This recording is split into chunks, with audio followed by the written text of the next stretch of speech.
రాజుగారి దగ్గరికి అడవిలో బందిపోటు దొంగలు పట్టుకొచ్చారట.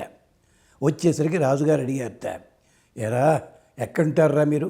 సంస్కృతంలో అడిగాడు. వనేచరామ అన్నట్ట. అనేసరికి రాజుగారి మొహంలో కోపం తగ్గిపోయింది. అయిందాకా ఉండి ఏం చేస్తుంటారా? ఓ సుచా హరామ అన్నట్ట.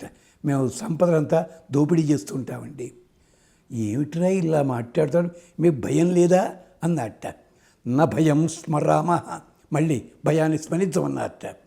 మరి మా రాజభటులు మిమ్మల్ని పట్టుకోవడానికి వస్తే ఎలా తప్పించుకుంటారు అంటే, వీరప్పన్ మా దగ్గర లాంటి వాడేనండి, అందుకని మేము నదీస్తరామ అన్నట్ట.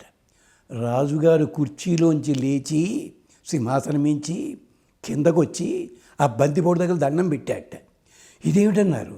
ఏం లేదు, యాదృచ్ఛికంగా రామశబ్దం పలికితే పాపాలన్నీ పోతాయని ఋగ్వేదం చెప్తోంది.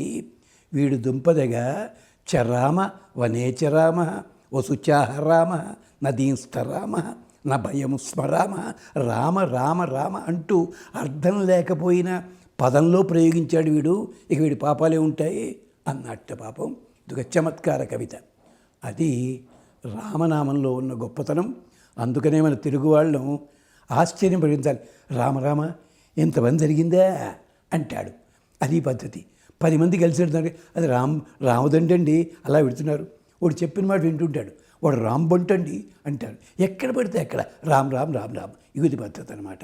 ఆఖరికి ఇద్దరు కొట్టుకున్నారట. కొట్టుకుని ఇటువైపు నీకు నాకు రామ్ రామ్. మధ్యలో ఆయన ఏం చేశాడండి? ఇది రామనవమి గొప్పతనము, రామనామము గొప్పతనము. ఆఖరికి చిలుకని కూడా రామచిలక అంటాం. పిల్లలకి పాటలు నేర్పేటప్పుడు పెద్ద పెద్ద ఇంగ్లీష్ పదాలకల్లా తెలుగు పదం రామ ఎంత తేలిగ్గా పలుకుతామండి మనం హాయిగానది.